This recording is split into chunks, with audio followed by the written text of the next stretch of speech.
Okay, young scholars, welcome. Thanks for watching this video.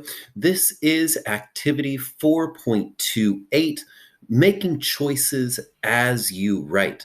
In this video, it's going to be short, but we're going to take a look at some possible thesis sentences. I'll talk through a few of those for you. Then we'll discuss evidence briefly. And finally, I'm going to give you some thoughts about how to structure your writing for this unit, your final writing. So, without any further ado, please take some notes on a piece of paper while you watch this video, or if you've already outlined your rough draft, have that outline up so you can look at it, make some notes, and add on to that outline.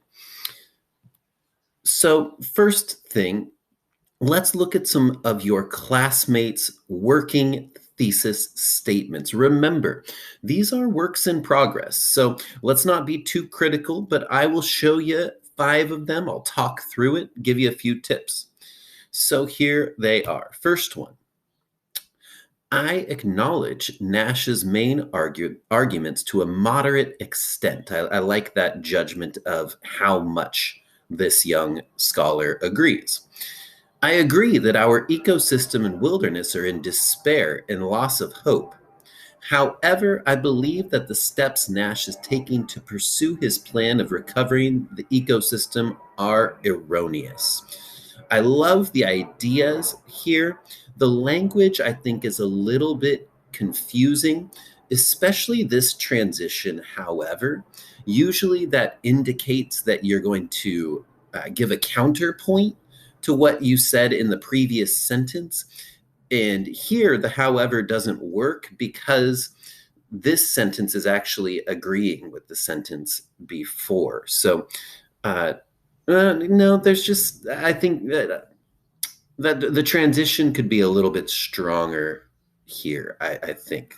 But overall, this would work. It tells whether the author agrees or the writer agrees and what extent it agrees to. So next, even though humans have to fulfill their responsibilities for the future inhabitants of Earth, they should not limit their right to Nash's beliefs. Okay, that phrase is a little bit confusing to me there. Limit their right to Nash's beliefs? Humans have the right to oppose the idea of giving up how many kids they want or being told to isolate themselves. So I see what this young writer is going for, but a little too specific, a little confusing, I think, here, because unless this writer gives a lot of background in their intro, I think they are making assumptions about what their reader might know, and I think they might be wrong about those assumptions. So a little too specific, just a little confusing there. 3, all members of the human existence. A little confusing, that phrase. All members of the human existence must take action to prepare for the future and save the environment. But they should not have to give up any freedoms while doing so. I like this one. This is more simple. It is more general. It does make a strong claim, but I don't like all members of the human existence. I think that's a little unnecessarily formal. And then not have to give up any freedoms while doing so. That's a very strong claim. You might want to put a qualifier on that. Should not have to give up so much freedom to do so, etc. Moving on. 4, Robert Nash, in his article, Island Civilization, A Vision for Human Occupancy of Earth in the Fourth Millennium, suggests that island civilizations are the key to coexistence between humans and nature. But the crowded, spread-apart cities he proposes seem largely infeasible. Okay, I love this, the claim here. Island civilizations are the key between humans and nature. I really like this thesis sentence, but I will say I hope that in your intro, you would have already introduced Robert Nash, who he was, and the title. So you shouldn't have to give those in a thesis, but I love the claim that's being made here. I love the academic language.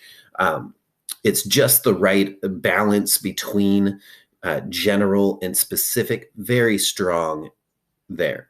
And finally, the ideas presented in Nash's vision for island civilization aim to increase Earth's sustainability, but are ultimately unattainable because of the sacrifices they require humans to make. Love this one as well.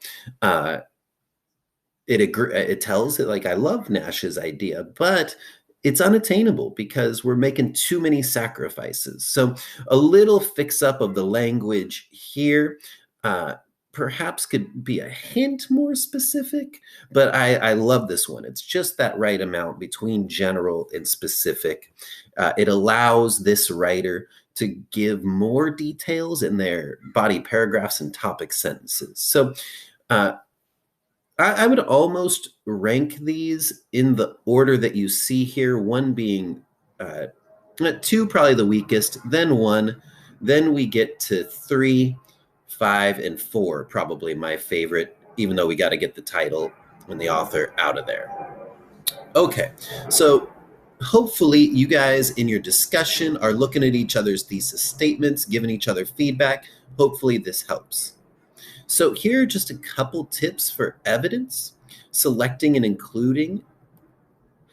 Make sure it's relevant. Choose evidence that supports your thesis statement. The evidence is probably the most important factor when writing a persuasive letter or essay. Without solid evidence, your writing is nothing more than your opinion. With it, your work can be powerful and persuasive. You will, I should say, use evidence from Nash's essay. You should be selecting lines or quotes, telling why you either agree with those or disagree, where his evidence might be faulty or where his reasoning might be faulty. But you also could find some evidence from some of our other TED Talks that we watched, or you could go out and do it on your own, find some different evidence. Highly recommend that. Just make sure that you're citing it in your essay and on your works cited page. Just a reminder that evidence can consist of facts, statistics, statements from authorities, examples, or personal stories.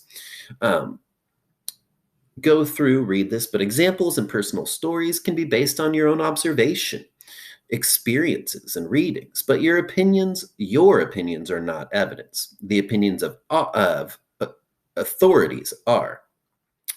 Other strategies like comparison, contrast, definition, cause, effect can be particularly useful in building an argument. Use any combination of evidence and writing strategies that support your thesis statement. And final note on evidence, especially for this type of writing, a letter or an op-ed, you must address counter arguments. Consider the opinions of people who might disagree with you. How will you address their concerns? If you're disagreeing with Nash, you would have to anticipate what he would say back to you. How will you address the naysayers and their concerns? Nash acknowledges that many readers will disagree with him. He almost invites readers to confront him on his ideas. You too should be ready for readers who will disagree with your positions. Anticipate their arguments, acknowledge they might have some good points, but then ultimately rebut them. Tell why your side is still stronger. Now, a few notes on structure. As always, your essay should consist of the general sections, intro, body paragraphs, and conclusion. A few things to think about for each of those sections. So first, your intro should have background information. Who are you? Why are you writing? Introduce the subject. Introduce Nash.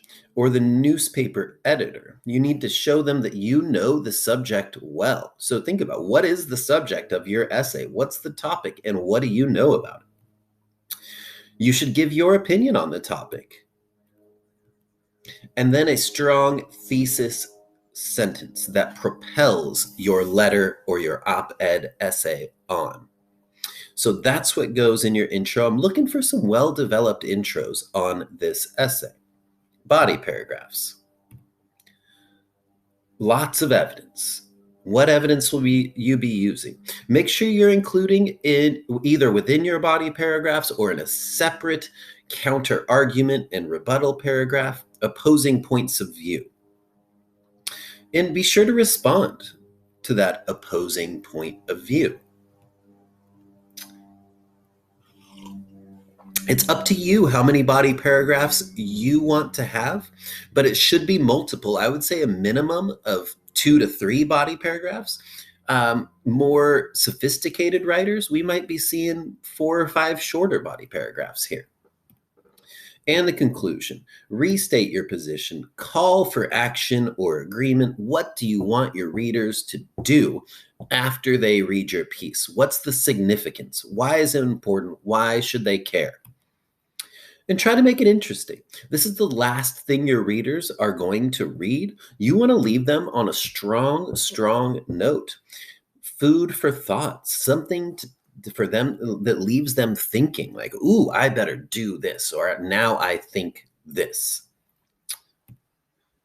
If you simply restate your claims, you're not offering your readers any reason to read those final thoughts. They already have read your main points. Why restate them again if you're not going to offer them something new, something important?